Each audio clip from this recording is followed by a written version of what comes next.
a material desire, or a spiritual desire.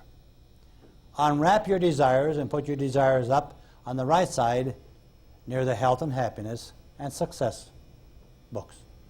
Now you should have 3 books up there: health and happiness, success, and desires. And then walk back up the aisle again and go sit in that comfortable chair. Take it easy. By unwrapping these 3 books, you made 3 commitments. You made a commitment that everything you do from this moment on and for the rest of your life, absolute, complete commitments. Your health and happiness book says, page number 1, first chapter says in there, everything I do in my whole life from this moment on, I do because this causes me to be healthy and happy.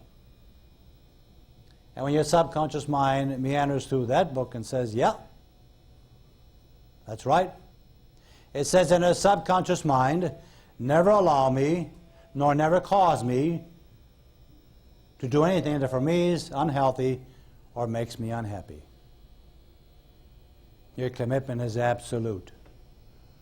Your success book, chapter number 1, says you are now successful in everything that you do. Everything that you think about, and all your feelings and all your emotions. Chapter 2 says you don't have to do anything you don't want to do. That's right. You made a commitment of success in everything you do. And your desire book, all your desires, whether they're spiritual, material, are unwrapped. Spiritual, material, and physical, all there. You made a commitment. And your subconscious mind, believe me, in its unlimited power, unlimited capacity, can and does extend itself beyond the limits of your skull and your body, and does and can influence everything that causes you to fulfill all your desires. So feel good about what you did. And you sit in that comfortable chair and think now. Get rid of your problems and think. If I could be the kind of person I'd like to be, and if I could do the things I like to do, and if I could feel like I like to feel at any time, any place, under any set of circumstances, who am I? Understand that everything you do in life is preceded by a thought. All your emotions and feelings are preceded by a thought. Think about it. In order for you to do something, you must first exercise a thought. In order for you to feel something, you must first have a thought. So think. If I could be the kind of person I want to be, that's characteristically. Well, who am I? What kind of person am I? If you want to be somebody, you have to tell yourself, I am. Because a thought comes before the conduct. So imagine you're sitting in that comfortable chair and you just made a transition. You reach up into the sky and pull the future over you and into you. And now you are the person you like to be. Think about it. So if I were to say to you, now that you made that transition, you made the conversion, you're the kind of person you want to be, tell me, who are you? I'd expect you to say to me, oh, you want to know who I am now? Not how I used to be? And I say, yeah. I expect you to say to me, well, first of all, I want you to understand that I am the most relaxed person you could ever meet. I'm so relaxed and so comfortable that nobody in this whole world ever bothers me. Nothing ever disturbs me. And I'll tell you why. Because I'm in control of everything I do, everything I think about, and especially how I feel. That's me. And I love who I am because I think I'm terrific. If that's the kind of person you want to be, then you got to tell yourself that's who you are. I expect you to say, besides being the most relaxed person, the most comfortable person, I got news for you. I'm a very compassionate person. You'd say to me, I'm a lovable person. I'm a caring person. I'm a happy person. I'm a joyful person. Oh, I'm a competent person. Capable, you bet I am, beyond your expectations. That's me. I'm also successful in everything I do. That's the kind of person you want to be. That's what you have to think about. I expect you to say to me, I'm an honest person. I'm trustworthy. And above all, I am reliable. When I decide to do something, I get it done. Right the first time, on time. That's me. You see, if you think you are, your subconscious mind says, brain, guess who this person thinks this person is? We had to make this person in the image of the thoughts. If you don't have the thought, you're never going to get there. The thought must always be there first. Then I expect you to say to me, hey, besides being such a wonderful person, a lovable person, let me tell you more about me. Right now, I do everything that I couldn't do before. Think about it. Picture and imagine that you are now doing the things that you couldn't do before. Somebody says, I'm afraid of swimming. Picture yourself, you're swimming. Somebody says, I'm afraid of being places. Somebody says, I'm afraid of driving over a bridge. Picture yourself driving over a bridge. You know what they did? They made that bridge for you. That's right. They made that bridge safe and sound, solid in construction. They made the vehicle you're driving solid, perfect, easy to maneuver, just for you. Everything is safe, secure.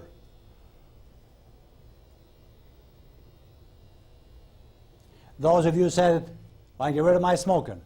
Picture yourself looking at a cigarette and say, hey, that's not for me. Not today, not tomorrow. And you say, I feel comfortable, satisfied in mind and body without those damn cigarettes. Who the hell needs them anyway? Think about it.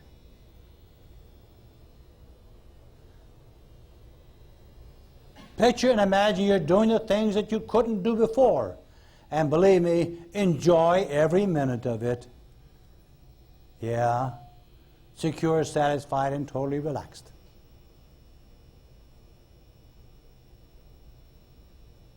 Now I'd like to have you do one more thing for me.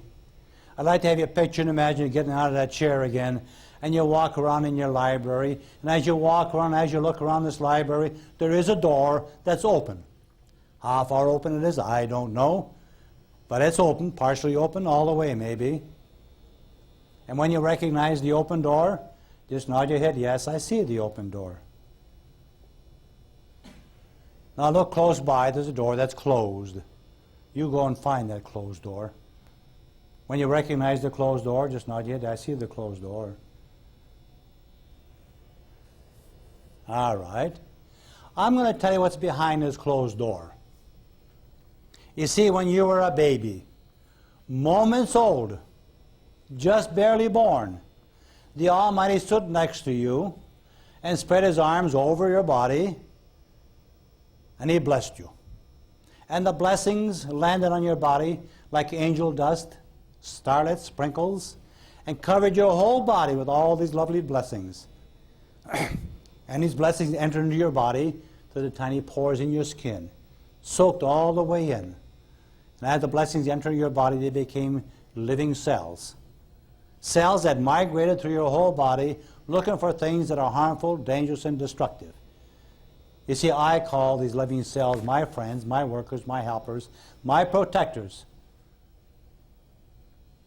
You think about these workers and helpers and protectors. I even call them soldiers and angels. They're always there protecting this body of mine, and they're there protecting your body against all the virus, bacteria, the germs, the filth. But guess what happened? Somewhere, somehow, you insulted your workers, helpers, and protectors. Doctors call these cells your immune defensive system. They got teed off. And some of them got so teed off, they says, hell, if this person doesn't care, why do we have to work so hard? For those of you who've been smoking, pour all that soot and that stinking down there, and they've been scrubbing and cleaning, and they throw up their hands and says, that's it. Those of you who've been eating excessively, they got disgusted.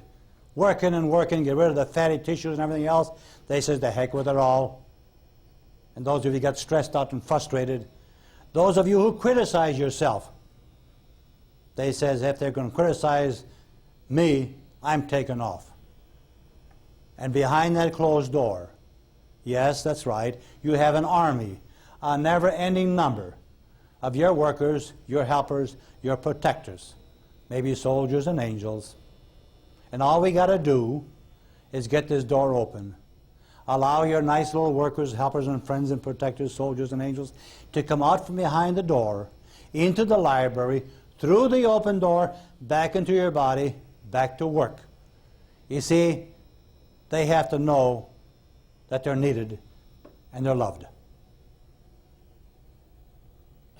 So I'll tell you what I'm going to do. I'm going to count to 50. And when I clap my hands at the count of 50, cause this closed door to bust wide open. And out from behind the door, then when it comes open, comes a never-ending number of your workers, helpers, protectors, maybe soldiers and angels, into the library, through the open door, back into your body, and back to work. 48, 49, 50. And out they come. Don't be surprised what they look like. I can't see them, but you can, can't you? All right. Now they work for you. Your thoughts are their directions, are their instructions. Whatever you ask them to do, they're going to do for you. Just in case you don't know how to do it, let me help you. I'm going to ask your workers and helpers and protectors to migrate through your whole body. Look for any disease, the germs, the filth, the dirt. To find, to locate, to destroy, and remove to the stool and to the urine. Clean it up. And continue to keep looking, regardless of whatever happens in the future. To continue to keep looking, searching, finding, locating, destroying anything that causes a problem in your body. And clean it up, carry the residue to the stool and urine, allow you to pour it through. And then I'm going to ask some of your workers and helpers and protectors to look around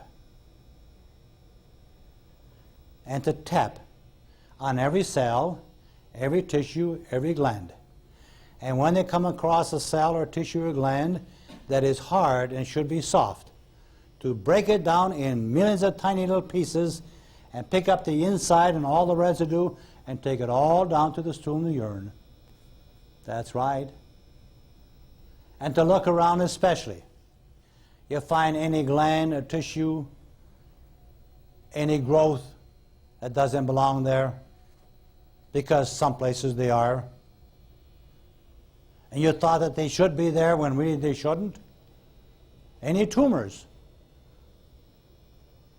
Look into the brain, into the neck, the shoulders, and down the arms, down through the lungs, the chest, the stomach area, down into the hips, into the reproductive organs, digestive organs and tissues, all the way down past the knees, right down to the toes.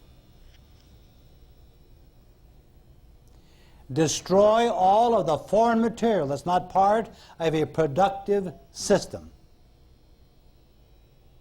Pick up the residue down to the sterile urine and get rid of it. Then I'm going to ask some of your workers and helpers and protectors to gather down into your intestines, extract the nice nutrition from the food you eat, and build nice, new, young, strong, healthy cells. Energetic cells, and rebuild your body in perfect harmony.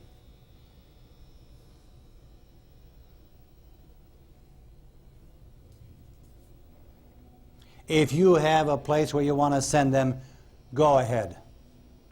You may have some other problems. Some of you may have some arthritis, a little spur in your bone.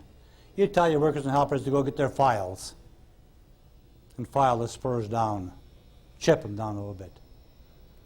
You tell some of your workers and helpers to go through your whole circulatory system, the blood system. Find any obstruction to clean it up, repair it, fix it. Put the body in a healthy balance.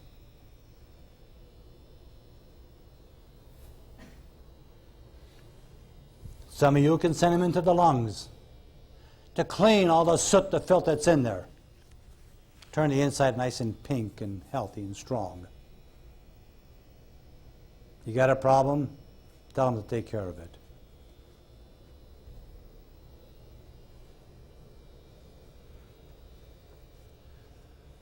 Some of you may have a sex problem. You see, the good Lord, God, made a sexual act pleasurable. So we enjoy the act, which in turn causes children to be born.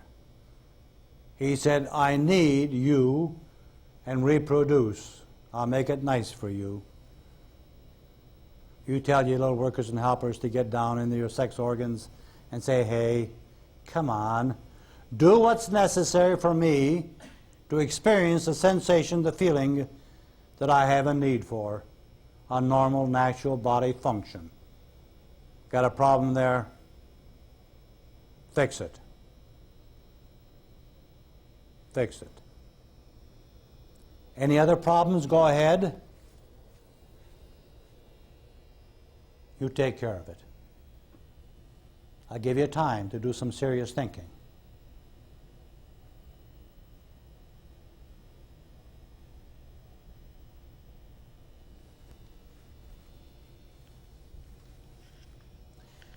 Then I'd like to have you do one more thing. I'd like to have you picture and imagine you're walking around in this nice library. And as you do so, you're going to find a door. It's a very pretty door, lovely door. Oh, it's just a beautiful door. You look at the door, it feels so wonderful, so pleasant, so peaceful. A lovely door. And when you recognize the lovely door in your library, just nod your head, yeah, I see the lovely door. Yeah.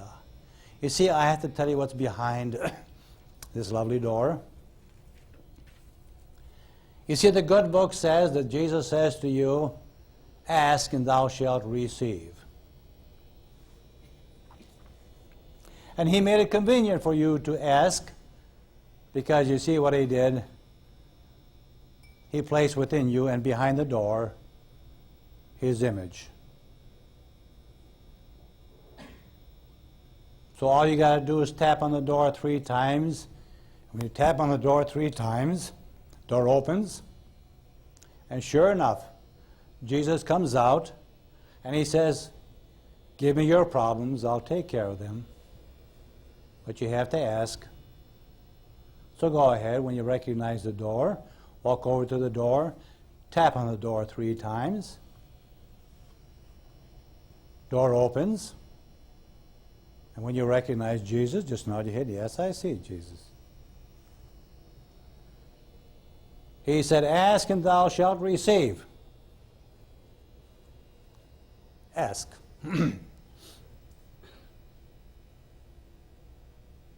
Give him your problem. Tell him what to do. He said, you ask me and I'll take care of it. Go ahead and ask. Carry on a conversation. Listen to what Jesus has to say to you.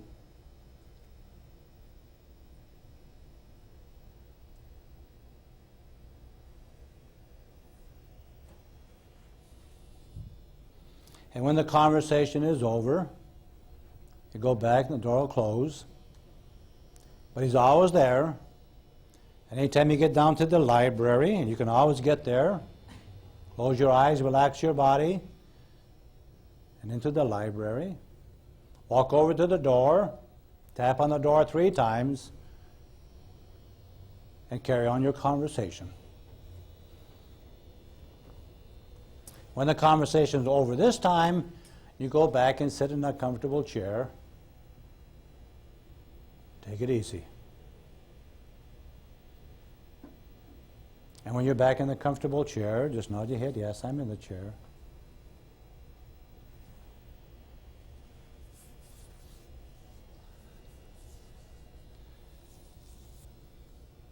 So kind of congratulate yourself and think you did a wonderful job, because I think that all of you did a wonderful, wonderful job. And I'm going to stand behind some of you and tap you on the shoulder nice and easy. Some of you tap on the shoulder just nice and easy.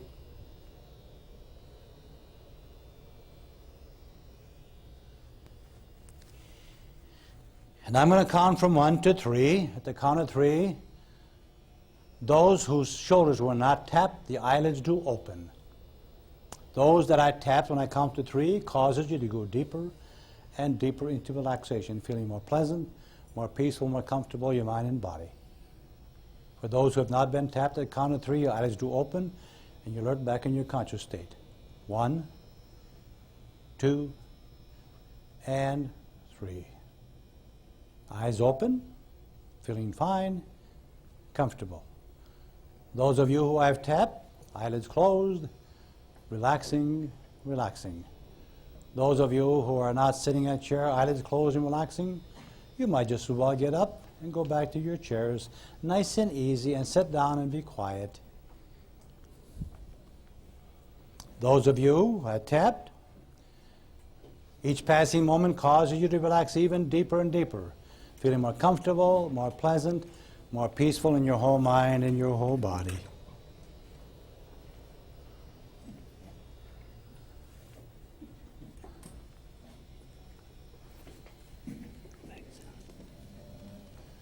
All right. And still drifting deeper and deeper, feeling more comfortable, more pleasant, more peaceful, your whole mind and whole body.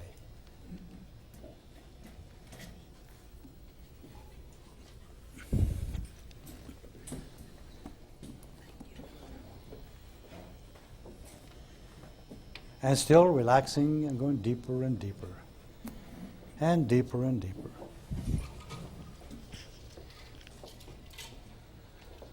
Now I'm going to walk back again and touch somebody behind the shoulders. As I touch you on the shoulder, it causes your eyelids to open, back in your conscious state, feeling wonderful, pleasant, peaceful in your whole mind and your whole body. Feeling more pleasant and more peaceful. Touch you on the shoulder, cause your eyes to open, and back in a comfortable, pleasant, conscious state. Those I've touched, go back and sit in a comfortable chair and take it easy. Take it easy. All right.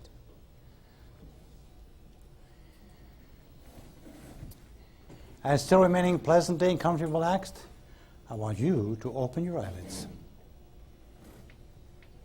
And tell me, how do you feel? All right. And how do you feel, young fellow? Okay? Relaxed, huh? Okay. I'd like to have you kind of put your feet flat on the floor, and you too, nice and easy. That's good. Yeah. You see, if I were to ask you, you've been hypnotized today, you'll say, I don't think so. Is that right? How about you? You see, now that you have your eyelids open, you see, I want you to understand you're still in a deep state of hypnosis. That's right. You see, all I got to do now is squeeze you on the knees, nice and easy. As I do so, cause your knees to lock tight, tight. Come over here and squeeze you on the knees, nice and easy. I do so, cause the knees to lock tight, tight, tight. And as your knees lock tighter and tighter, cause your legs from your toes all the way to the hips to go numb and useless. And your hips getting higher, like a good big piece of lead in there. Yeah. As your hips get higher and higher, your hinder gets higher and harder, heavier and heavier, cause your arms from the fingertips all the way to the shoulders to go just totally numb and completely useless. That's right. As the numbness hits your shoulders, it causes little suction cups to jump out from behind the chair, grab you by the back. You say, you can't get out of the chair. That's right. Because as you think about getting out of the chair, your thoughts cause your feet to lock tighter to the floor, knees locked in that position, hinder and higher and heavier. Shoulders stuck right there. Arms totally limp and relaxed. But I'll tell you what you do. You think about it, and you try to get out of the chair and find you can't get out of the chair. Stuck there. But think about it. You try to get out of the chair and you find you're stuck right there. And even higher, getting heavier. Knees locked in that position. Arms totally useless. But you think about it and try to get out of the chair and find you can't budge it. Think about it. You try to get up and you find you can't. Can't even get out of the chair. But you go ahead and think about it. And you try to stand up. Think about it. You try to get out of the chair, you find you can't. Hey, the hinder's too heavy. Think about it, though.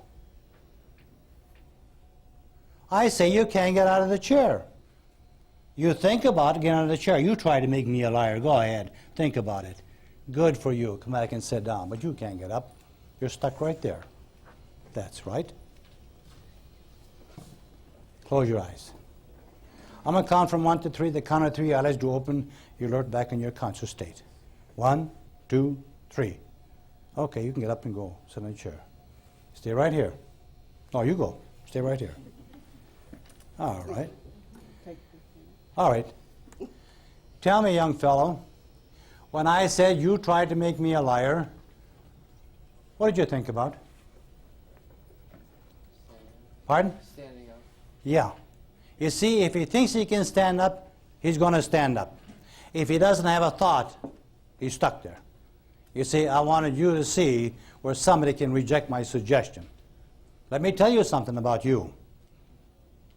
And I'm honest about this. I'm not here to play games with you. All you have to do is tell yourself, I got an efficient immune system. And all I got to do is send them down and repair it. But you have to have the thought. If somebody says to you, you got a problem, nothing I can do about it, you think, I don't buy it. I take care of it. I ask you a simple question that people like to know. Did you see your little workers and helpers and protectors? Mm-hmm. What did they look like to you? There were some soldiers and some angels. Yeah. And Some soldiers and some angels, and what else? mainly faceless people. Faceless people. Yeah. Don't be surprised. What about the rest of you? Somebody want to volunteer what they look like to you? They were filthy, dirty little scrubbers. All right, filthy, dirty scrubbers. What about you? Anybody else? Mine were just specks of dust. Specks of dust? How about you back there, lady? Light beams. What? Light beams. They don't have Light beams, okay. light. What else? Anybody else? Yes? There were gold specks and white specks. Gold and white specks. You see, everybody is going to have a different perception of what they look like. Don't be surprised what they may describe. Don't laugh at them. Because for them, this is real. There are all kinds of choices. Scrubbies, chemical cleaners, somebody on horses, somebody with no horses, light beams, faces, no faces. As long as you see them, now you have the capacity to send them anywhere and do what you want them to do. But guess what you got to do? You got to ask them. So you get home and you close your eyes, you do the relaxation, and you get down into the library because they're always there. But you got to talk to them. Do for me all these things I have a need for. If you don't ask, you don't get it done. And I say to you, you're lucky. Because in my past experience, the last 15 or 20 years, he is 1 in 200. He has a solid, strong willpower. I said you can't get up, and you saw what happened here before with the other ones that were here. Nobody had a thought process that says, I don't buy what you're telling me, I can get it done. Because they had to have a thought process, otherwise they're stuck in the chair. She had her hand up and she couldn't bring it down. I said, you try to bring it down, but you can't. She never said, yes, I can. She only tried. If she had, yes, I can, she would have. I wanted somebody here to say no to me.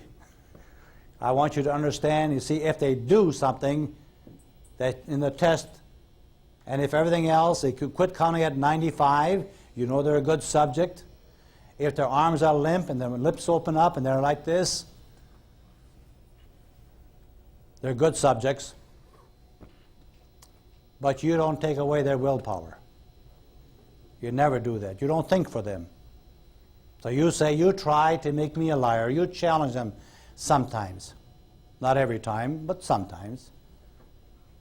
Find out, are you good? Are they good subjects? Do they have a strong willpower? And if he says, yes, I can handle it, pat him on the back, because you see, you really are 1 in 200. That's right. Your problem is you've had some stinking thinking. Right. Halitosis of the mind. Is that right? That's right. You see, you felt sorry for yourself. You've been kicking your butt all over the place. Why me? Why me? Is that right? Sometimes. Yeah, okay. Now I want you to say, hey, I don't care how I am now, because you see, I've got what it takes to get well. And guess what? The right thoughts bring the right results. Okay? Close your eyes. I'm going to count to 3. At the count of 3, your eyelids do open, and you're alert and you're back in your conscious state, feeling wonderful, pleasant, peaceful, your mind and body. 1, 2, and 3. That's fine. All right. You can go sit down now. And we got some more people still sitting up here. Get over here and talk to somebody else. And tell me, how do you feel now? A little louder. I can't quite hear you. That's fine. Oh, yeah. Okay. Well, why don't you sit here and take it easy while I go over here and talk to this young lady over here. Still remaining pleasant and relaxed? I want you to open your eyes and lift your head up. And how do you feel, young lady? Fine. That's good. Did you hear everything we did around here? Yep. Yeah, that's right, yeah. I'd like to have you stand up nice and easy. You can stand up. Okay. Stand on the chair. Now, let me see. Would you get over here? Would you get that nice bundle of air over here and put it on the chair? Okay, all right. You see, I'd like to have you sit down now. You got a, no, Oh, okay. you got a problem. What's that? Because in that chair now is a nice big bubble of air. That's Okay. right. When you try to sit down, you see, you go like this here, it's going to push you right back and push you right back. See? There's no way, in spite of your size, you can't even compress that bundle of air. You see, as you think about sitting down, your very thoughts cause the bundle of air to get thicker and thicker and stronger. But you try to sit down, you find the bundle of air, push you right back up again. Push you right back up again. Yeah, push you right back up again. Hey, you're pretty good, huh? Yeah. Guess I can't All do right. this. Pardon? So I guess I can't do this. You can't do it. You just did it. Okay. All right. And close your eyes and relax. And relax. Did you listen to everything that we said around here? Yes. You listened to what I told the young fellow over here? Mm-hmm. Yeah. What did I tell him? He's okay. He's what? He's okay. Why is he okay? To feel good about himself. I know. What did I say about him, though? I can't remember. Did I say he's special? Yes. 1 in 200? Yes. What did he do?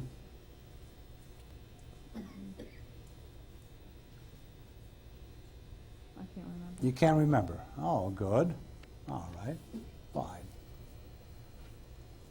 You see, I want you to understand that each and every time I suggest relaxation, you do relax pleasantly and comfortably.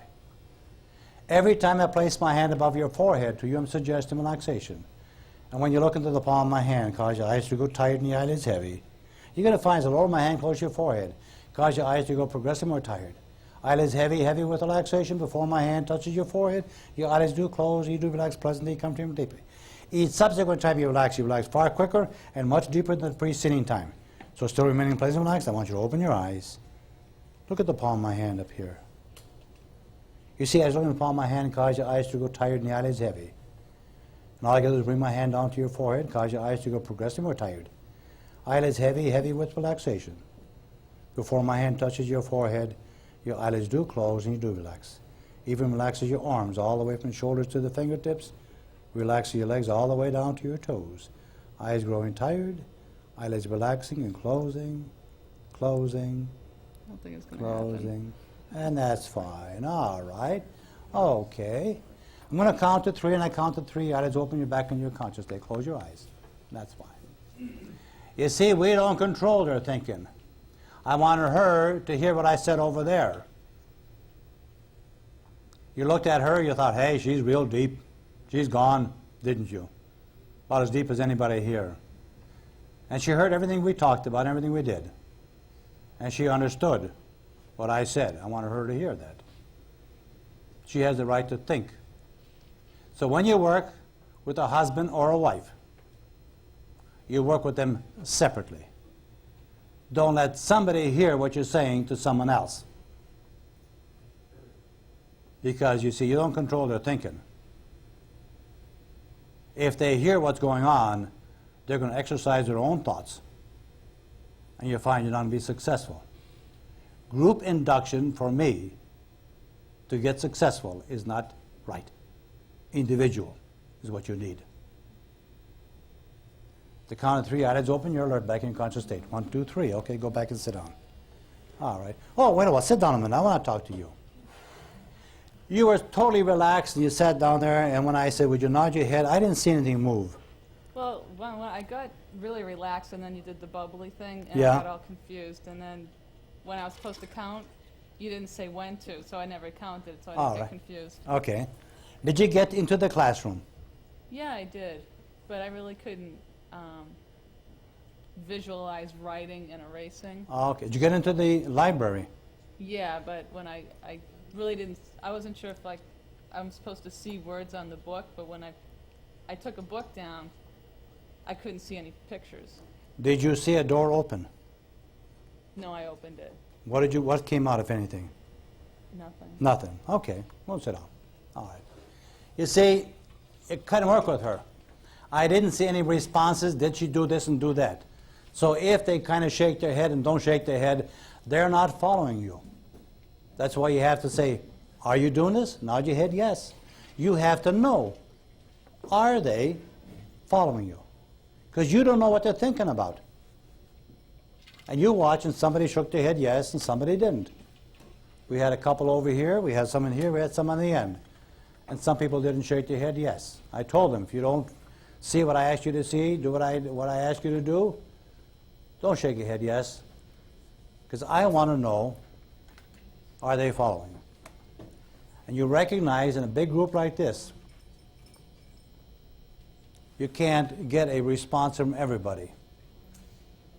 Don't try. I think I told you before, when you try with a group, your success rate is down at 20%. You do on an individual basis, it's up there at 95, 96%. So they say, I want to come and I want to be my wife and so, can we get it at a reduced price? That's right. 2 for the price of 1, you know. Reminds me of Digger Odell years ago, you know. I love little children. 2 for the price of 1. No, you can't do that, you see. Don't. If they want to be reasonable, inexpensive, or cheap, they're not motivated. How fast and how cheap can I get it? And you say, okay, there's some of you are on for $39.95, and you go over there, and they'll say to you, well, I went to that one and it didn't work. And you say, well, you got what you paid for. So, and you notice what we did here? I told you to begin with, it's kind of difficult to work with so many people in an hour and a half. It's hard. For those of you who have been successful and you went through the whole imagery, you can get into that library and do the same thing for yourself over and over again. Okay? You see, 99% of the people I work with, they all see their immune system cells. Oh, yes, they do. And then you can work with them. You can direct into the chest, into the stomach, into the brain, wherever it may be. Find out ahead of time where their problem exists. Go and take care of it. Now I threw in, raise the hands. How many saw Jesus? I don't always do that, you see. But when I have a group, sometimes I like it. Of course, all don't believe in Jesus. Well, okay. Some people believe in some other supreme being. Some people say Jesus never existed. You see, I work only with your beliefs, not mine. All right. Okay, we'll take a little break, and 15 minutes. Then we'll come back, a little question and answer what we did here today. Those of you who were up here, if you got some questions, I'll meet you in the back, only for those who are up here, especially those who are not part of the seminar participation. And then you'll come back and I'll teach you how to teach self-hypnosis to your clients. All right? About a 15-minute break.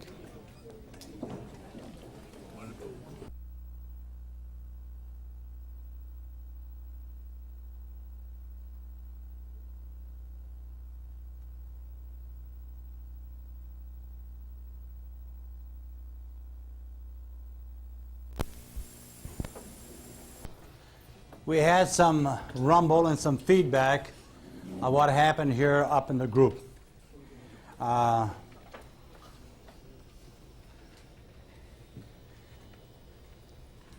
Some people were of the impression that I would work only with a cancer patient as an individual.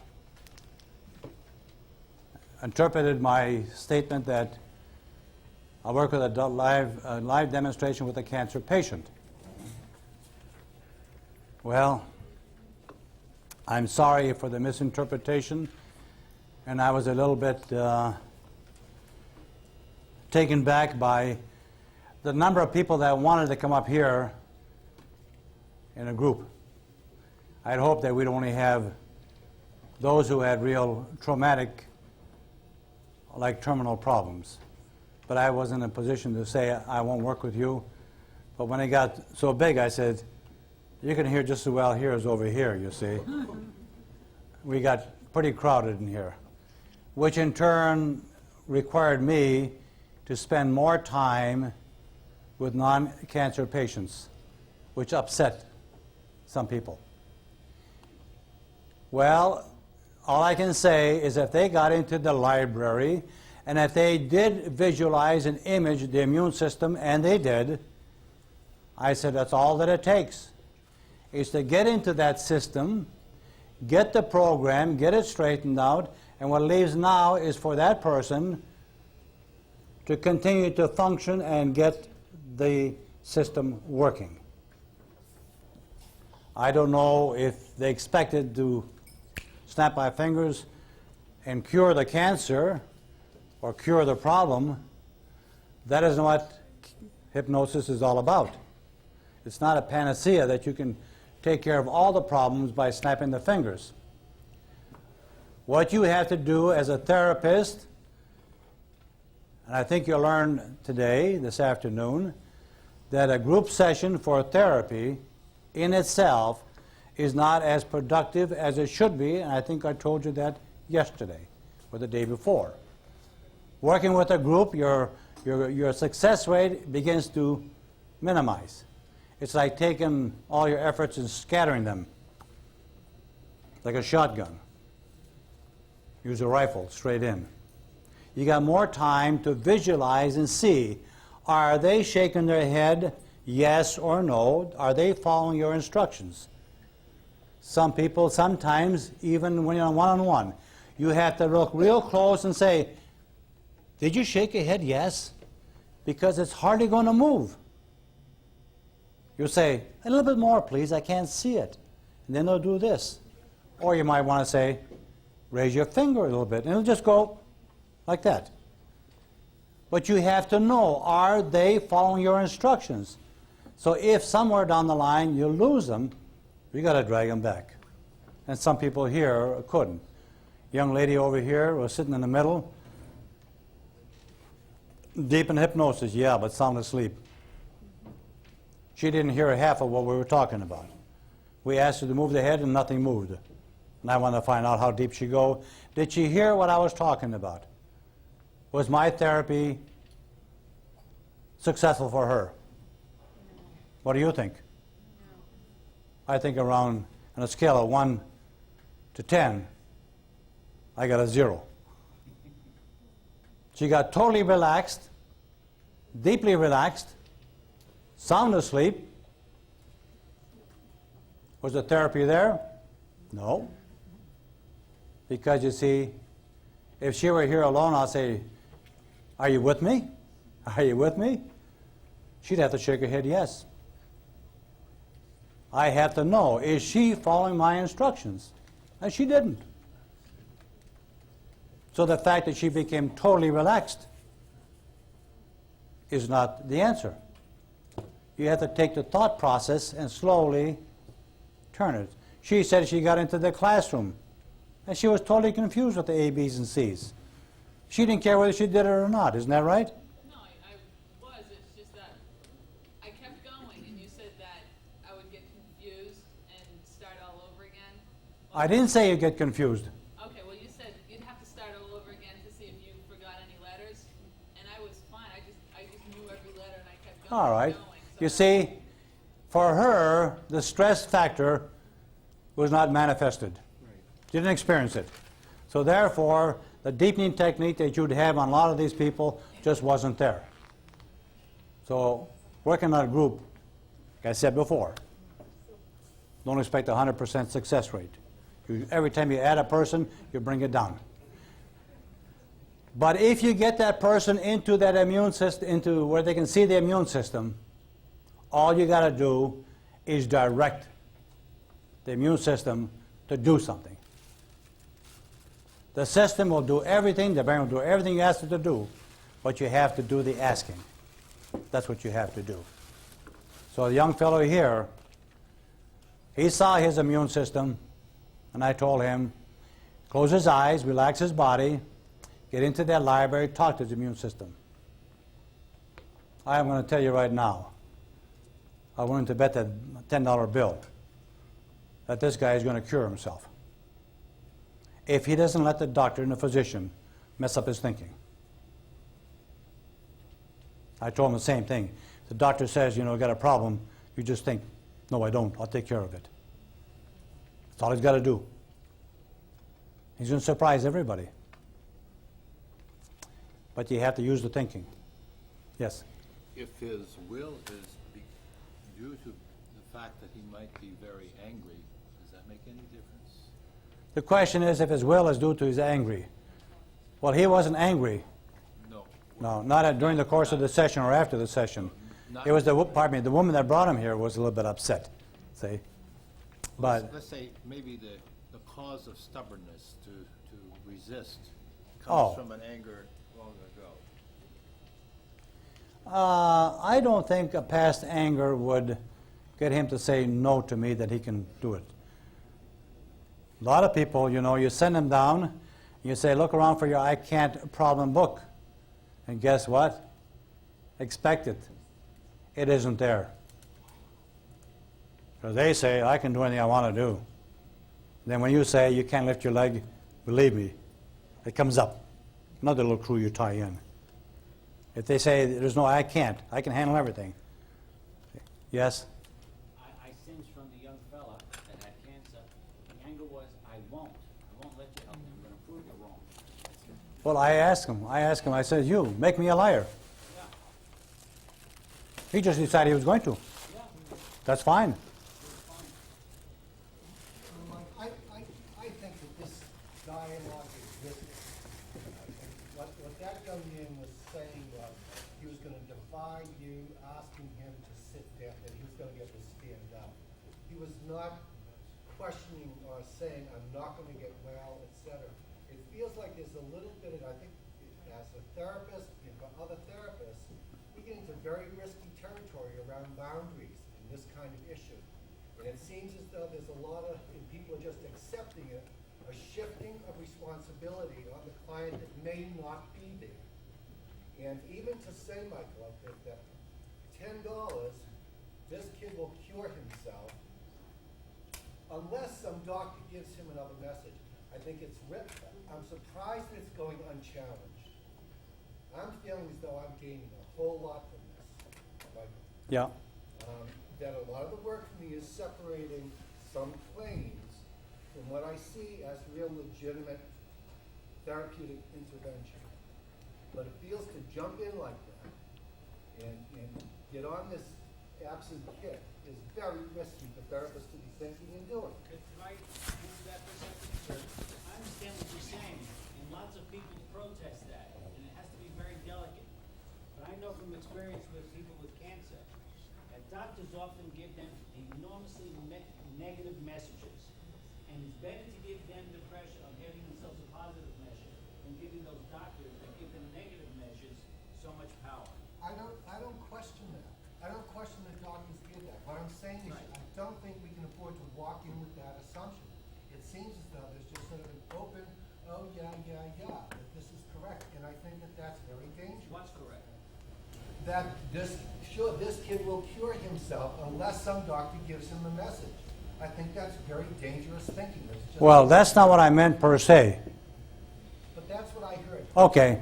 I say to him that if he utilizes his immune system, he's going to cure himself. I say that because of past experiences. Those people who utilize the immune system, who utilize a technique, they all go into remission. They all get better, except when they get stressed out and frustrated later on for some reason or other, and they are exposed to additional negative suggestions, perceptions, thoughts, and ideas. They're working one against the other, and that's what happens. The same thing with alcohol and drug addiction. You can clear them out entirely, and 6 months they get involved in something that is totally unacceptable for them. Their brother got killed or got shot in the head by some stupid guy that was driving by. And they go bananas. And they're thinking, what the hell is this life all about? I guess it ain't worth anything. I better go back and find my own stuff. And they slide back again by intervening. Now, wait a while. This young fellow, and I say without any question, without any reservation, has, in my opinion, a very strong willpower. I challenged him. He took my challenge, he threw it back at me. Because you see, I watched him and he nodded his head for everything that we did. Went right down. I watched him. And I knew that when I challenged him, then he would stand up. Not before. I said, make me a liar. And he did. I wanted to know, and I'm going to do the same thing. When they accept your challenge, and they say, yes, I can, if they have the thought, they're going to exercise their willpower. But by the same token, they have taken that willpower in the past and have used it against them, criticized themselves just as strongly. So, if he utilizes the thoughts that he has learned here today, and if somebody else feeds him something else, not the physician per se, but somebody else reads something, he has a new idea, going to just turn it the other way around. That's why you have to teach. I insist that everybody I work with, I teach them self-hypnosis. I teach them to learn to say no, to think no, not to say no, because you see, if you say no, you got a problem. It's a spoken word that gets you in difficulty. The thinking doesn't. So if somebody says something you don't like, you just think, I don't buy it, but you shut up. You throw it right back. That's why you learn self-hypnosis. I thought I gave you this guy with Randy.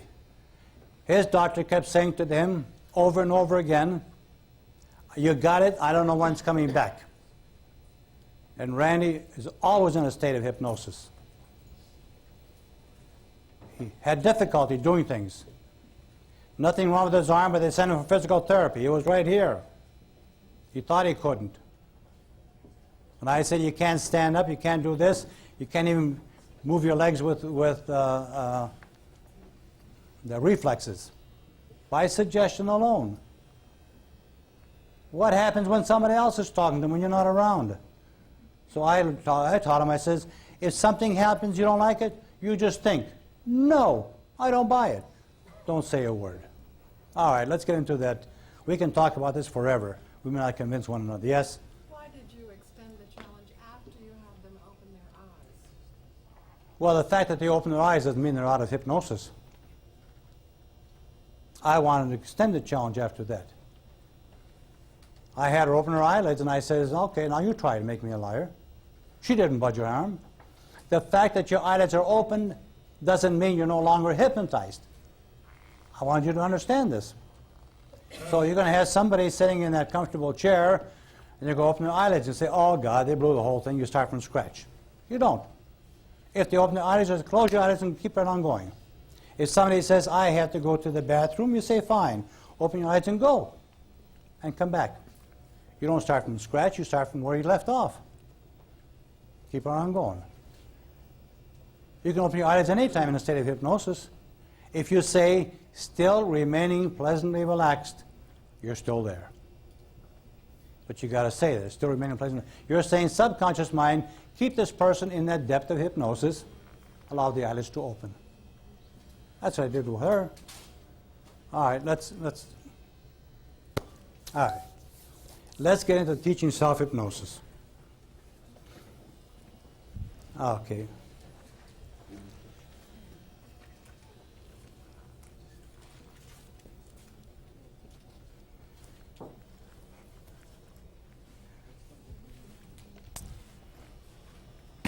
Somebody want to come up and be a subject? Anybody? All right.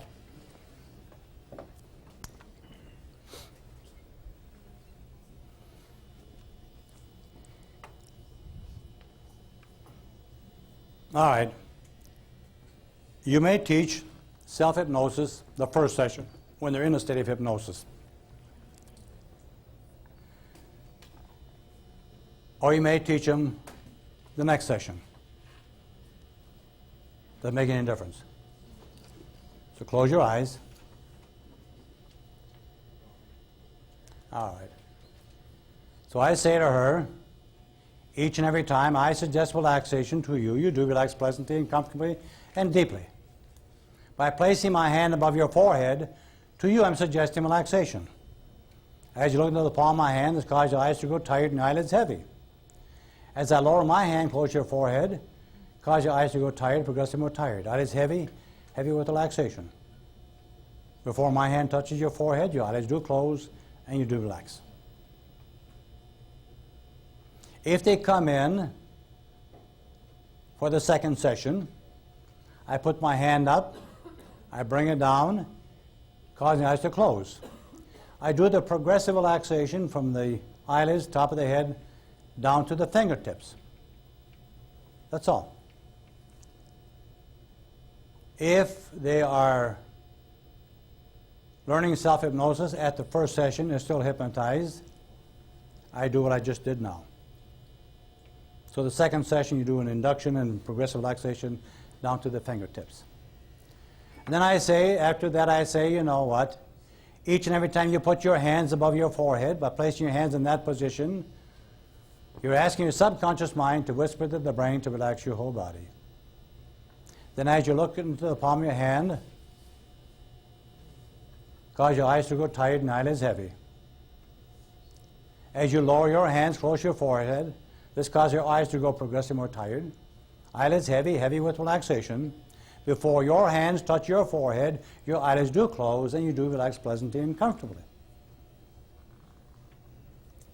You see, that's the first step for self-hypnosis. That's the induction.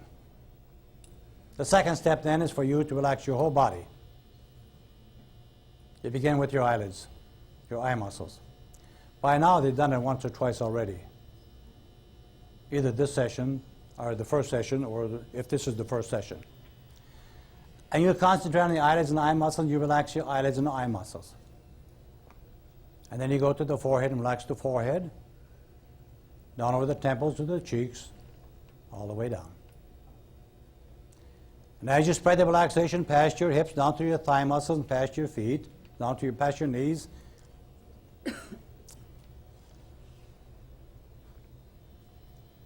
Second step then is to relax your body, top of the head all the way down. The third step is you pass the relaxation from your hips down to your thigh muscles. That's the time you picture and imagine this nice little library. Your comfort zone, your sanctuary, your retreat. If they can't picture the library, you say picture and imagine the place that we had decided, or you decided. Could be a nice room with a fireplace. It could be on a nice boat, fishing boat. Could be next to a small stream. It could be a beach. Whatever they decide. So the third step then is for you to get into that comfortable area where you feel pleasant, undisturbed. The third step is your suggestive therapy. What are you going to think about? You're going to think about your needs. You're going to think about your desires. You're going to think about the change in life you have a need to make. And your thoughts must follow a particular and a prescribed pattern. First of all, the word will is not to be used in your suggestive therapy. The word will means something's going to happen in the future. But understand, you only function at this present time, now. So all your suggestions must be in the present tense. Now and always. Two things you're going to think about. One is the event in your life that you wish to eliminate or create. And the second is, how do you feel about it? The second is equally as important as the first.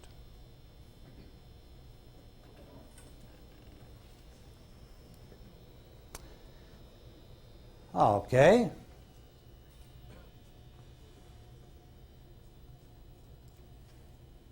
Close your eyes. Now the first step is to put your hands above your forehead. Now I'm going to reach down nice and easy and pick up your arms by the wrist and lift your hands above the forehead in a position I want you to hold them. One hand on top of the other, up above the forehead.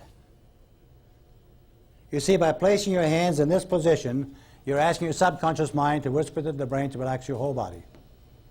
Now, still remaining pleasant, relax, open your eyes, look at the palm of your hand. As you look into the palm of my hand, your subconscious mind begins to understand your needs and desires, cause your body to relax, cause your eyes to go tired and the eyelids heavy. As you lower your hands close to your forehead, it's cause your eyes to go tired, eyelids heavy, heavy with relaxation. Before your hands touch your forehead, your eyelids do close, and you do relax pleasantly and comfortably. You put your hands on your forehead, place them any place that you feel most comfortable, and you keep your eyelids closed. You can put your arms any place you want. The second step is for you to relax your whole body. So now you concentrate on your eyelids and your eye muscles, and you relax your eyelids and eye muscles. Go ahead and do that. You make your eyelids comfortably closed, pleasantly closed. Bring upon a sensation, a feeling that for you is comfortable, pleasant, peaceful, and then you direct your attention to the forehead, and we do this progressive relaxation all the way down to the hips, like you did it the very first time. And when you do your progressive relaxation at home on your own, you take your good-natured time. This is not a race. You don't do it as fast as you can. As you relax all of the muscles in the head, you take 1 whole minute, but you stay with your eyelids and your eye muscle until you're satisfied, totally relaxed. Then you can go to the forehead, and you stay with the forehead until you're satisfied, they're relaxed. You spread the relaxation down over your temples into your cheeks. And you don't leave those cheeks until you're satisfied. You've thoroughly relaxed everything. About 1 whole minute for all of the area around the head. And then you spread this relaxation down across your shoulders and down your arms. And you take another whole minute. You send this relaxation down, slow and easy.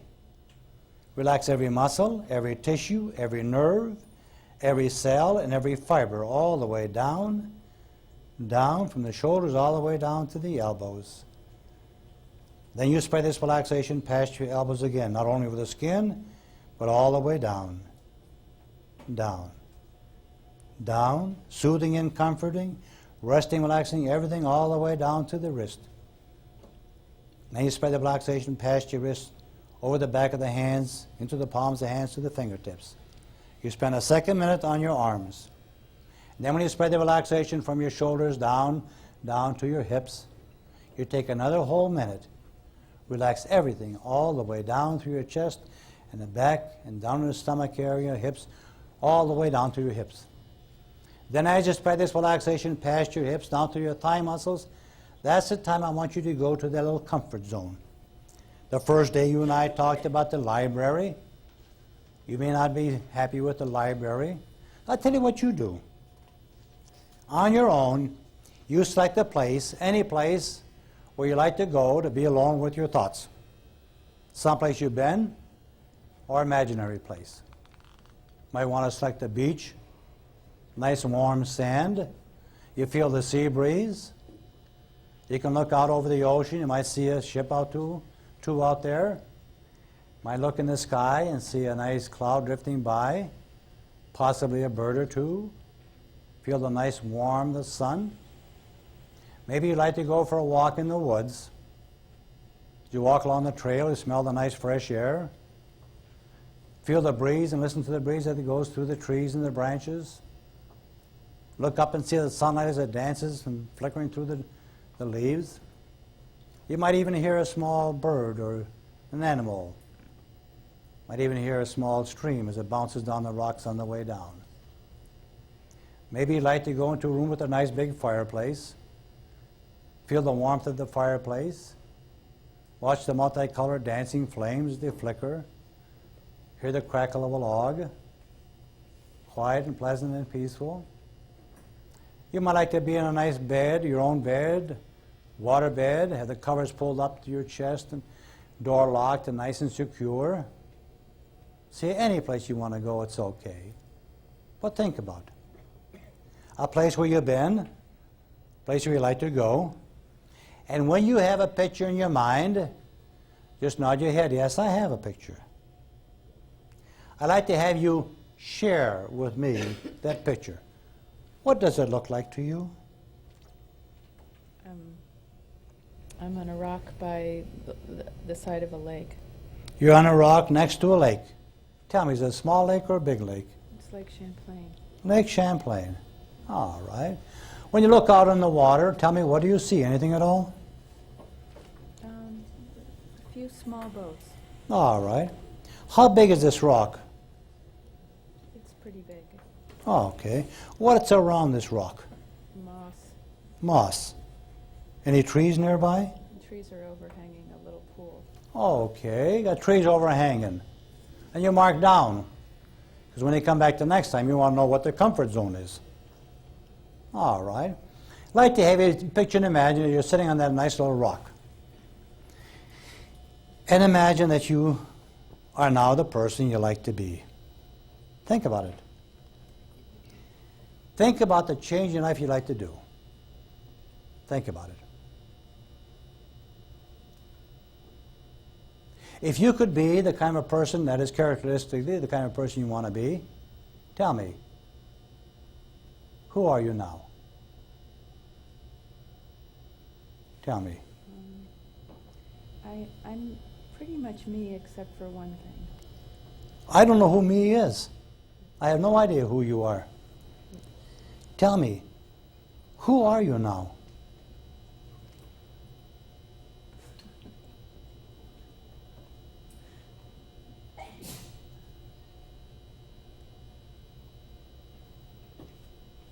I'm waiting.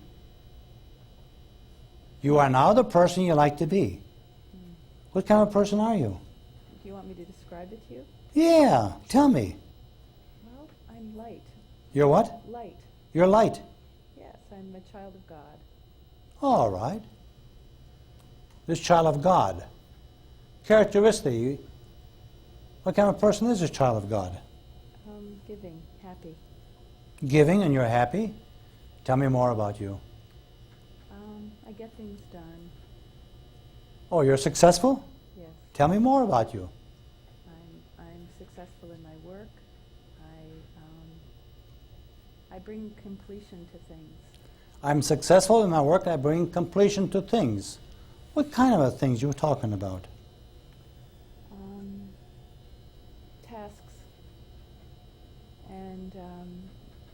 spiritual endeavors. Tell me more about you. I'm a great cook. You're a great cook. That's what you do. Yes. Tell me about you, characteristically. What kind of person are you? Oh. I'm a loving person. Yeah? Loving person? Tell me more about you. I'm a receptacle. You're a receptacle Yeah. for junk? No. What? A receptacle is a box, it's a container, it's a barrel. Yeah. Is that what you are? Well, nicer than that. Well, I thought you were a person. Tell me more about you. I'm a dancer. I don't want you. I don't want to know what you do. Tell me, Okay. characteristically, who are you? Are you happy? Yes. Are you joyful? Yes. Are you relaxed? Yes. Are you comfortable? Very. Tell me, do you love yourself? Yes. Why don't you say so? I just assume those things are true. You assume. You know what assume means? Uh-huh. The subconscious mind says, if you don't talk to me, I know nothing, because I have no power to analyze. You tell me, and I know, I do. So tell me, if you want to be somebody, you got to tell yourself, I am that person. So when I ask you, who are you, I'd expect you to say to me, oh, you want to know who I am now? Now? You can carry some of the characteristics from the past into the future. But I don't want you to carry the old ones into the future that you don't have need for.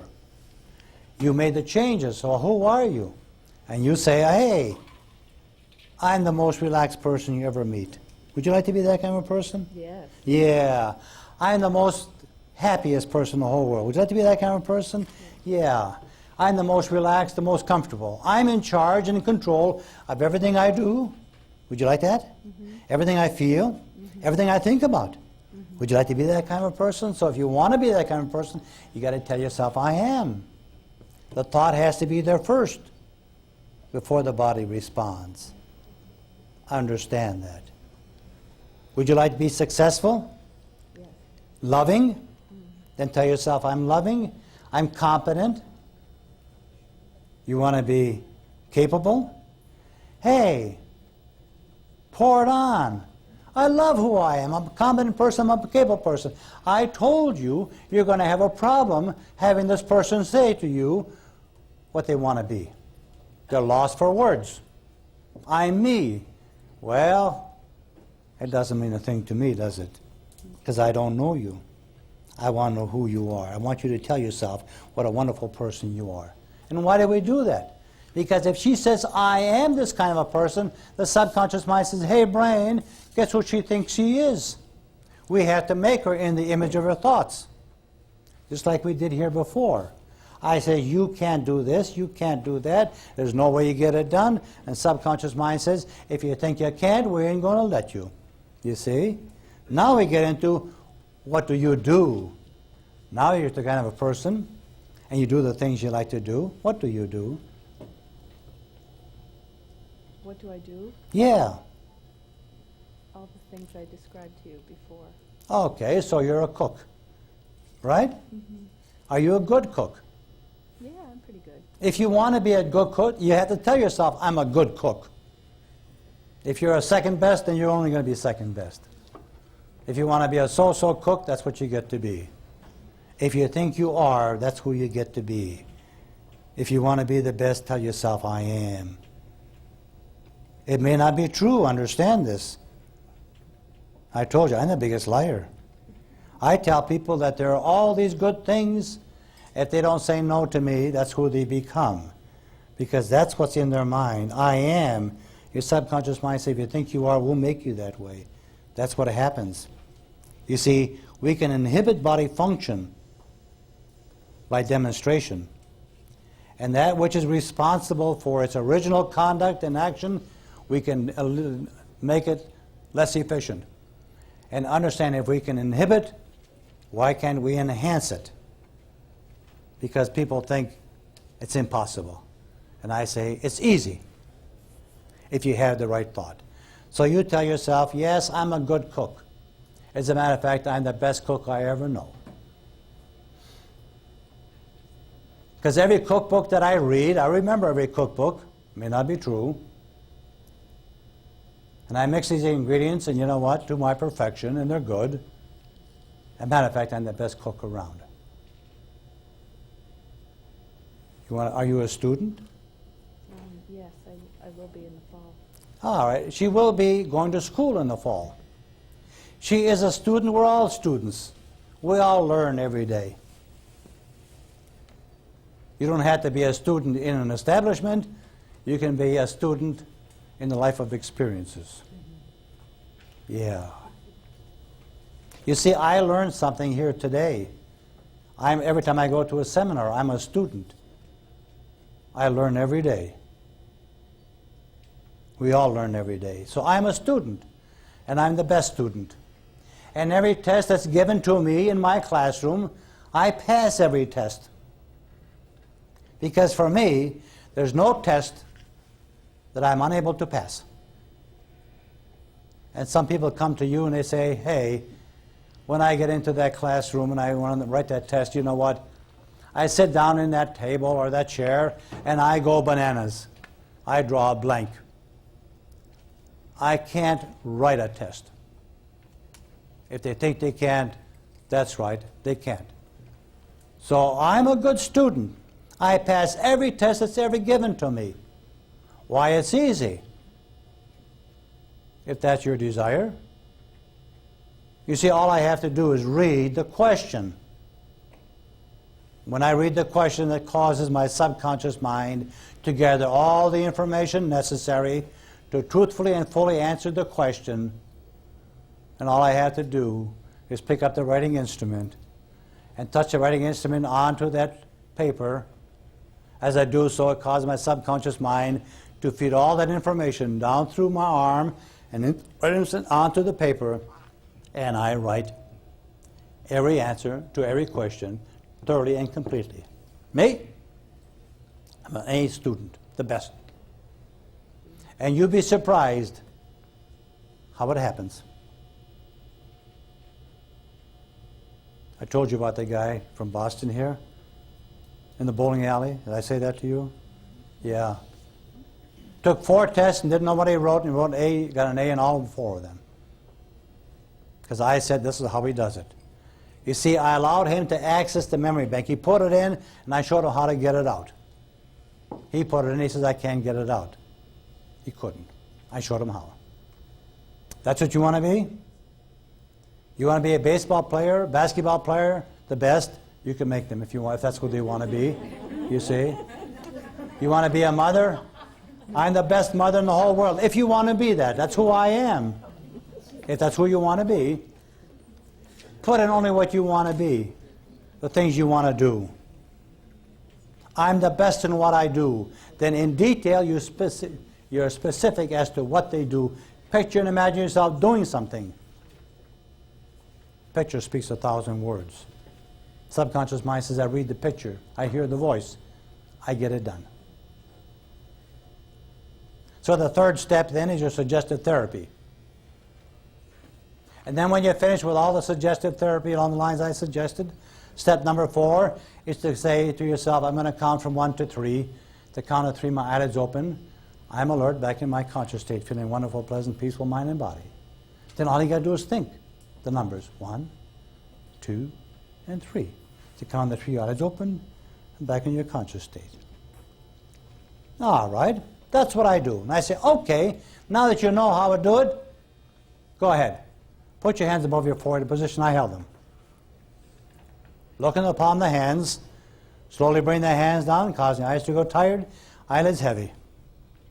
Slowly bring them down, down, down. Touch the forehead, and you put your arms in a place that you find comfortable. Any place you want, it's all right. The second step is your progressive relaxation. So go ahead, direct your attention to your eyelids and your eye muscles, and you relax your eyelids and eye muscles. You do that. Take your time. Then you go through the whole thing for the progressive relaxation all the way down to the hips. Then all right. When you've got down to the hips, raise one hand up and put it back down again to let me know that you completed step number 2. You want to know that they finished step number 2. And you time them. If it's 2 minutes, you say, too fast. All over again. We're going to make it 3 minutes. That's fine. Now step number 3 is for you to get into your comfort zone. In your case, on that nice rock next to that lake, and you do some serious thinking. You're going to think about things. You're going to think about that you just made a conversion, a transition. You are now the person you like to be. You got to tell yourself who you are. You made the change. Now you can do the things you like to do. And you feel like you like to feel. So I'll tell you what I'm going to do. I'm going to step out of my office for a few moments, and you plant those thoughts so deep that nobody else can ever shake them loose. Tell yourself all these lovely things, these pleasant things. And I'll be back in a few moments. And I walk out. Wait about 4 or 5 minutes, maybe 6 or 7, depending upon conditions. And I come back in again. I says, okay. All right, step number 3 is for you. Return back to the conscious state. You see, you made a small step into that subconscious state, and darn it, you didn't even know it. Now you got to come back out again. But before we do that, I'll tell you what we're going to do. Close your eyes. I'm going to pick up your arm nice and easy by the wrist and slowly bring it up nice and easy. Then I go through the testing. Make the arm stiff and rigid. They've done the number 1 and did number 2 step. You get into that comfort zone and I do the testing. Hold it up there, will you? Mm-hmm. Yeah. And I say, still remaining pleasant, relaxed. So open your eyes and look at your hand. Can't move it. Stuck right there. Just hold it there. And then I say, you can't even touch my hand, and it won't budge. Can't touch the other one. And I said, see what you did? You did step number 2, and 1 and 2 all by yourself. You put yourself in a deep state of hypnosis, and you didn't even know it. So when you get home and do your self-hypnosis, don't expect some trance to come over you. Don't expect to go on clouds 9, you see. You did it all by yourself. Okay, then we bring your arm down, and I'll say, okay, close your eyes again. Now just follow me, think after me, nothing aloud. Just say to yourself, I'm going to count up to 3. At the count of 3, my eyelids open, I'm alert, back in my conscious state. And to yourself, you just think the numbers. The count of 3, eyelids open. Says, fine. Now you know how it is. And I made a tape of all of this. And here's the tape. Take it home. Listen to the tape for 2 or 3 days, as often as you can. The tape may last 30, 35 minutes. And when you get to understand the 4 steps, and you recognize and understand the therapy you're doing, the suggestive therapy in your comfort zone, then you take the tape and put the tape aside. You do it without the tape. So the first thing, you put your hands above your forehead and bring them down. That'll probably take you 15 or 16 seconds. The second step is to relax your body down to your hips. 3 minutes for that. Take your time. Relax every muscle, every tissue, every area, all the way down. Then when you spread the relaxation down past your hips, that's the time you go to that little comfort zone, your sanctuary, where you do your serious thinking.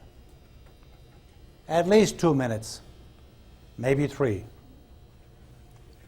Then it's what, 5 seconds for 1, 2, 3, open your eyelids? So understand the whole procedure is going to take you about 5 to 6 minutes. All right? Listen to the tape. It takes you 30, 35 minutes. On yourself, you're doing it 5 times a day for 1 week. 5 times a day without the tape, each and every day for 1 week. Oh, I can't do it 5 times. I don't have the time. Well, may I suggest you do it before you get out of bed, after you wake up. You do it before you go to bed at night. You go to work, you get in your car, you drive your car to work, and you stay there. And you do your self-hypnosis in the car before you go to work. If you got a problem at work, you can't get away, you go into the ladies' room, you close it, you sit on the john, and you do it again. 5 minutes. You can always find time to do it. You watch the television at night, you got 5 or 6 minutes between programs, all you got is commercials, you do it then. 5 times a day for 1 week, and then you call me, I want to know how you're doing. And I want you back again to see how well you're doing your self-hypnosis. And when they come back, you say, well, how you've been doing it? Yeah, I get in about 1 or 2 a day. And I'll say to them, I said 5 times. Well, I got too many kids, I got this and everything else. You see, they're finding excuses not to do what you want them to do. So when you say 5 times a day, if you get 3, you're lucky. And be satisfied. If you want 5 times a day, you tell them 10. You're going to get 5. That's the way it is, that's all. Ask for more and get what you want. And when they come back and they do their self-hypnosis and the suggestive therapy, the biggest problem they're going to say is, I'm comfortable, I'm relaxed, I'm good, and that's about as far as they go. I'll say, didn't I say to you, I am the most relaxed person in the whole world? Isn't that on tape? Yeah. Why don't you do it that way? Oh, I thought I did. I'll say, didn't you say I'm in control of everything else? And they start to cut it all short. And you got to go back and pound it back into them.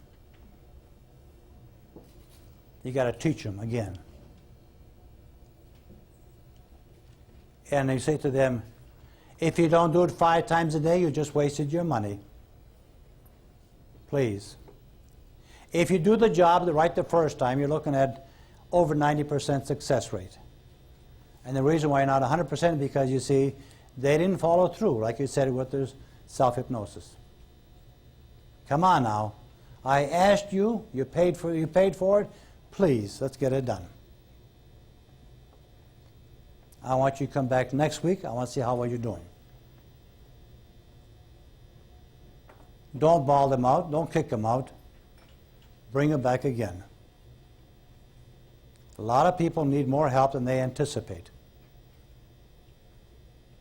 You're going to get some who are real good. 2 sessions and they're successful. Most of them 3. But there's those on the line take 5 or 6 or 7. See? Anticipate this, expect it. They need the help. Work with them. Okay, go and sit down. All right. Okay. So I teach self-hypnosis the same way I do it to them. They already know all the procedure, they know all the steps, and I just go through the whole thing with them again. All right. Any questions on the self-hypnosis? Okay. Make a tape. Make a tape. When I place my hand above your forehead, to you I'm suggesting relaxation. That's where you start. Lower my hand, cause your eyes to go tight, eyes heavy. And when you put your hands above your forehead, you go all the way through the whole steps. If a person learns self-hypnosis and if they utilize it, what they're doing is compounding, repeating the same suggestion you gave them at the time of the therapy. And the more they compound the suggestion, the more repeated subconscious mind says, hey brain, I guess they really mean it, so let's get it done. That's right. You do all these steps, you're going to be successful. Absolutely. All right. Any further questions? Any questions on anything else we didn't quite cover? Something you got? Yes. Those induction techniques, the printed card, the temple technique, Okay. Another induction procedure. You got somebody sitting there. Look at the palm. Look at my finger. Look at it. Close your eyelids. That's it. Nonverbal induction, I'll show you an easy one. Don't say a word. The four of you, look at my eyes. Stay with it, will you? No matter where I look, you keep looking in my eyes. All right? Stay with me.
She wasn't about to close her eyes.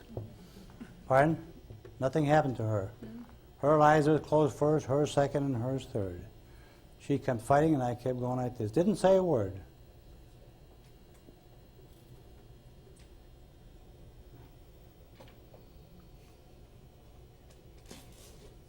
And deeper, and deeper. Letting go, letting go, letting go. All I did. Eye to eye, close your eyes, close them, nice and easy, and a little bit more, and a little bit more. You feel that, don't you? Uh-huh. Yeah. Didn't say a word. Got three sitting right here in what, maybe a minute and a half, 2 minutes? You see? Okay, let me see. Who I haven't worked with before would like to kind of, how about you? No? All right. You? All right, come up here.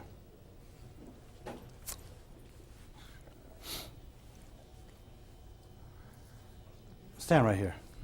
Oh.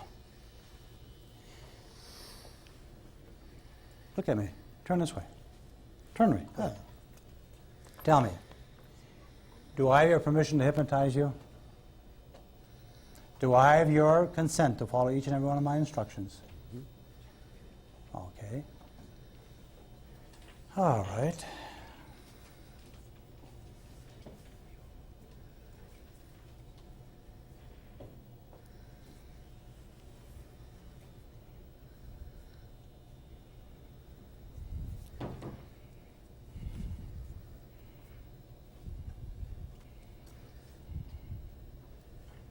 There.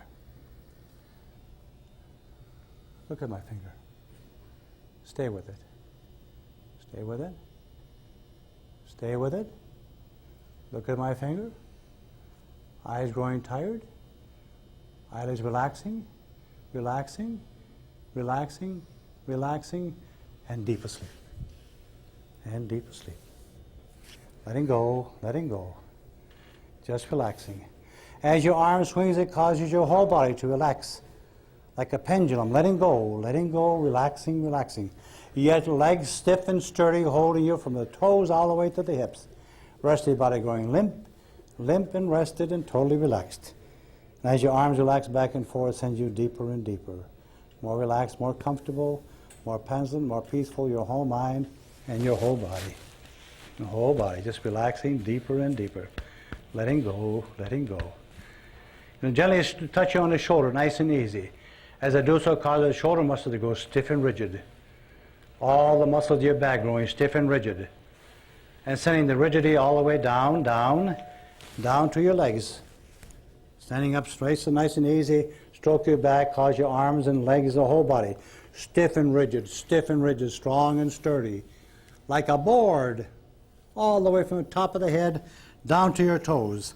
A solid board, stiff and rigid, stiff and rigid, stiff and rigid, stiff and rigid, strong and sturdy, and stiff and rigid, strong and sturdy. No matter who touches you, who pushes you anyplace else, touch on your body causes you to become more stiff and more rigid, more stiff and rigid. A strong, steady board, solid, solid, strong and steady, strong and steady board. Solid, rigid, strong, stiff and sturdy. Stiff and sturdy. Solid and strong and stiff and sturdy. Strong and stiff and sturdy. Touch on your body cause it goes stiff and rigid, stiff and rigid, stiff and rigid. Strong and stiff and rigid. Solid board. Stiff and rigid. A push on your body cause the muscle to go stiff and rigid. Strong and sturdy and stiff and rigid and solid and stiff and rigid. Solid, stiff and rigid. Strong and sturdy.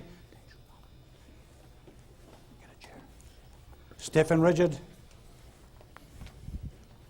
Get a chair. Stiff and rigid. And growing stiffer.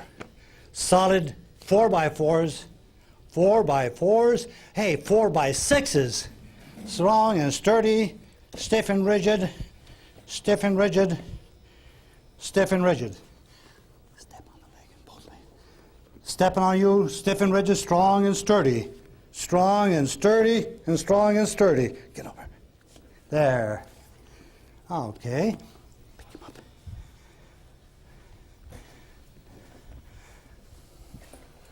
Set his feet down. Stiff and rigid. That's fine. Hey, nice and comfortable and pleasantly relaxed. That's fine. I'm going to count to 6. When I count to 6, your body's probably normal. Nice and easy. 1 and 2 and 3, getting there. 4, relaxing more and more. 5, almost there. And 6, totally relaxed.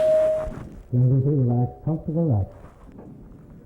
I'm going to count up to 3. And when I count 3, your eyelids open and you're alert back in your conscious state.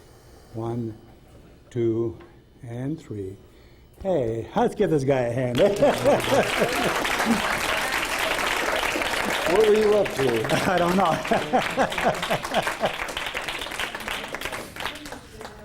Surprised everyone.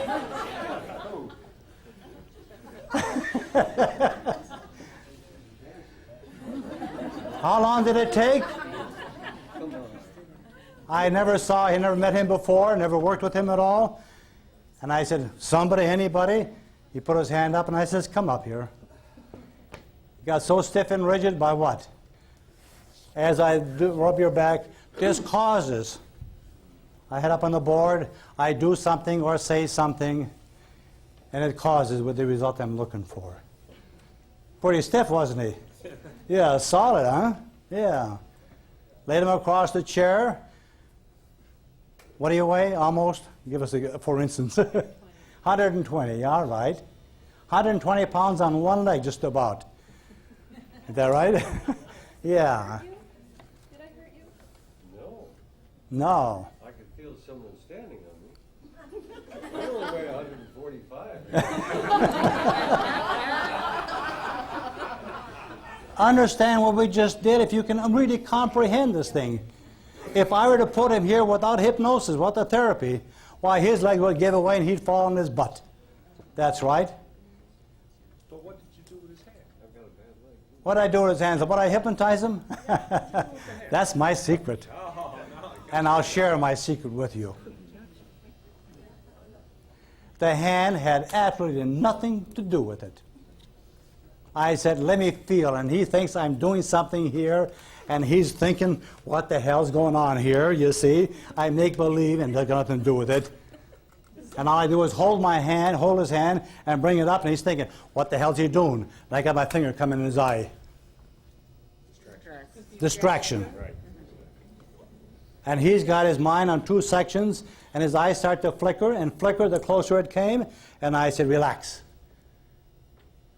Got his eyelids closed in a state of hypnosis.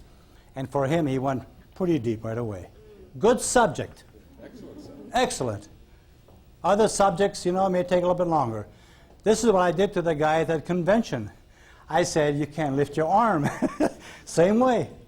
Standing right there. How long did it take me? 30 seconds? 20 seconds? Put him in a deep state of hypnosis, and I said, you can't lift your arm. He went like this, and that thing wouldn't budge.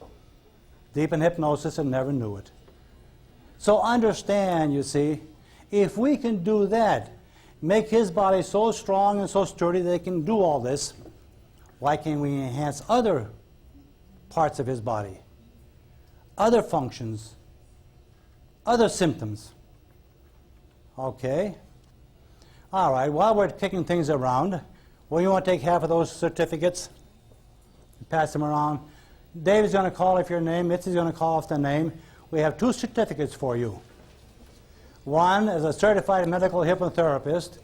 That means you've studied, you've learned something, now you got to really practice it. And one on the immune system. You know how it works now. You can activate the immune system to do what you want.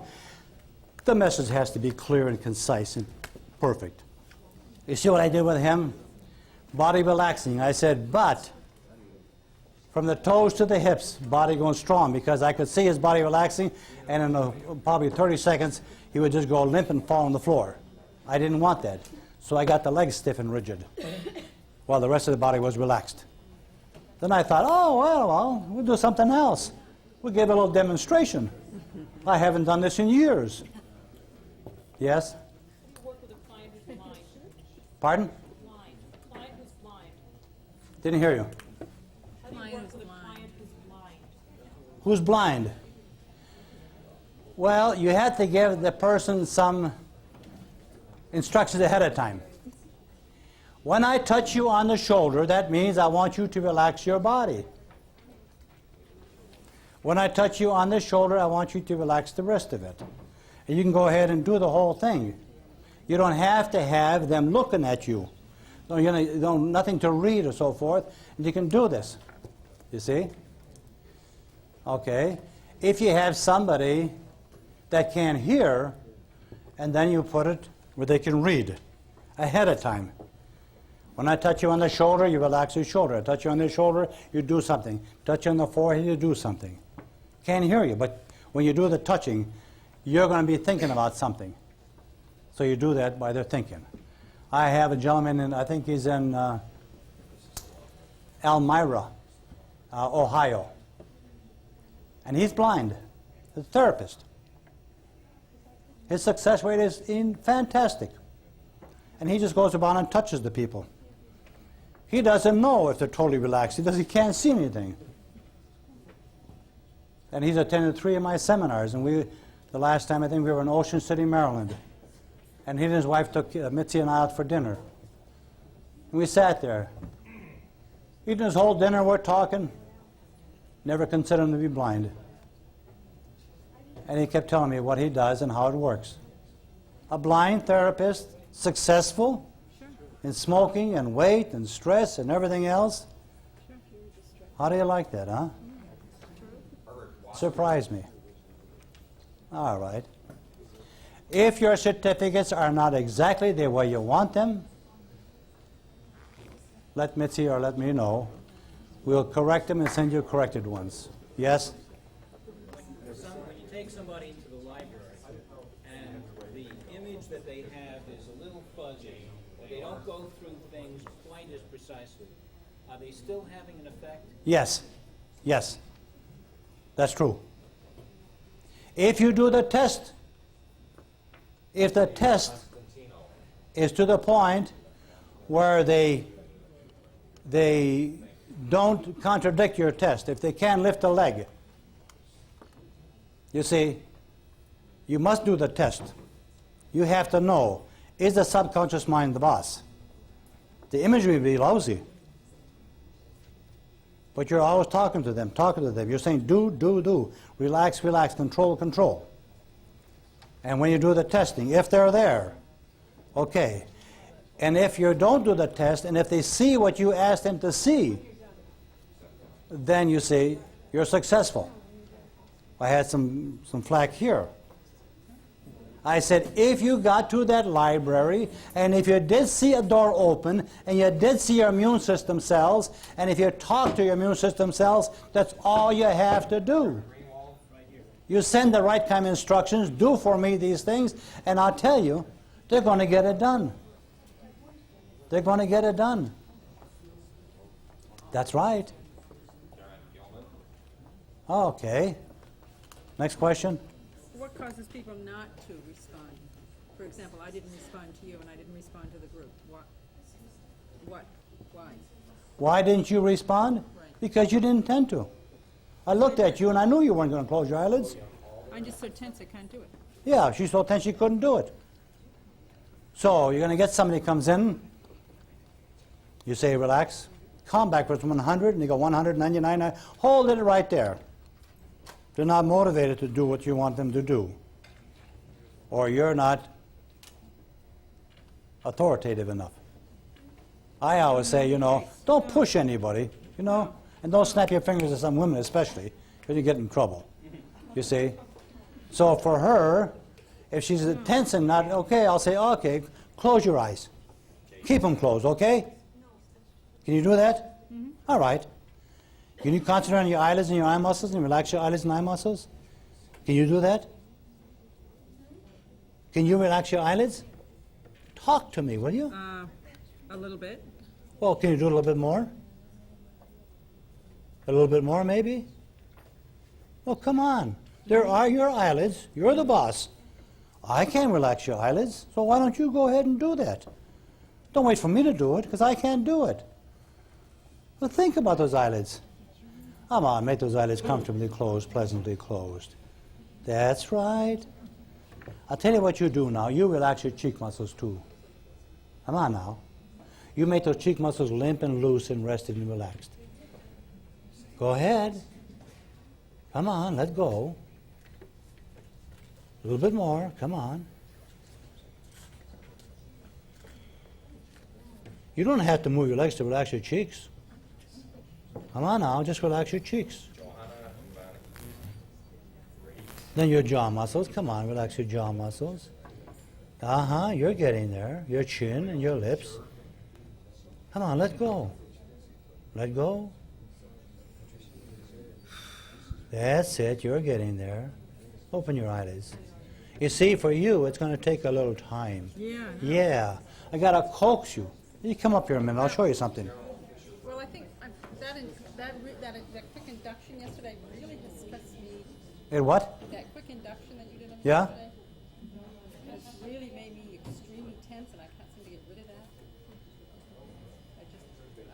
that. Yeah, you're afraid somebody took charge of your body. You see?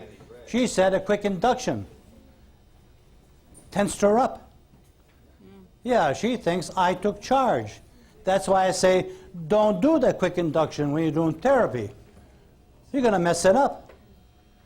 You do a quick induction when you're in there and you're out. That's it. You do the therapy, you slide them in nice and easy. You don't tense them up. You're not taking control, taking charge. And you're going to find somebody, when you have their hands up at this year, you say, relax your arms. And I'll tell you, it's going to take a long time before they get them. When you let go, they're like this. They won't let go. And you got to coax, and you got to coax, you got to push, and you got to do everything. And then finally, you get them to relax. Because for lots of people, relaxation is a foreign experience. Yeah. And when they start to relax, they go, and they keep jumping back up again. So you got to work with them. So does it take 2 sessions? Maybe 3? The lady I took, almost 20 sessions. Yeah, for $20. It wasn't what I got. I was happy with it. All right. You had your hand up. The last time I saw the Lord demonstration was 25 years gentleman did something, he was an entertainer. Yeah. That gentleman did something you didn't do. What's He that? asked if his subject had any injuries or weaknesses in his body. Is it your belief that if he had 2 cracked vertebrae, I'd be in trouble. he would have stopped you? You bet. I'd have been in trouble too. I should have done that, and you're right. My mistake. Yeah. I say I haven't done this in years, and I forgot about asking him. My mistake. If you're going to do something like that, then you always have to find out ahead of time. Yeah. Well, that's okay, because you see, all I can do is clap my hands and do so it causes your body to heal.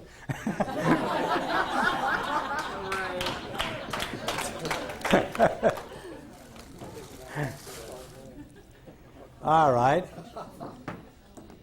You got your all the certificates out yet? No.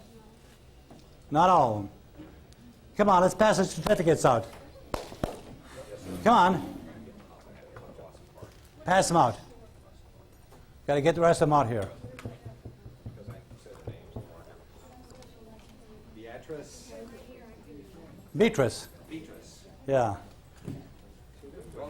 Peabody. No. Not, yeah. Yes, miss?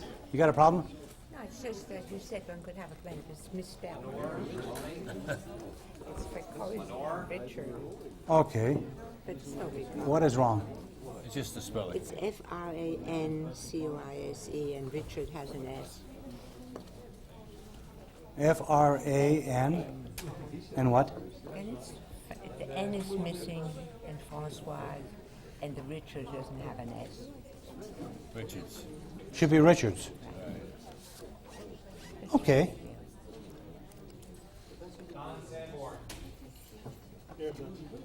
All right. I can live without that. No, you can't. We'll make a new one and send it to you. Good. That's just that easy. Yeah, good. But I have to get the spelling right because we took the spelling off of the registration. Nobody gets it right the first time. Well, if you wrote it right the first time, if we could read it right the first time, it'd been done right the first It time. was my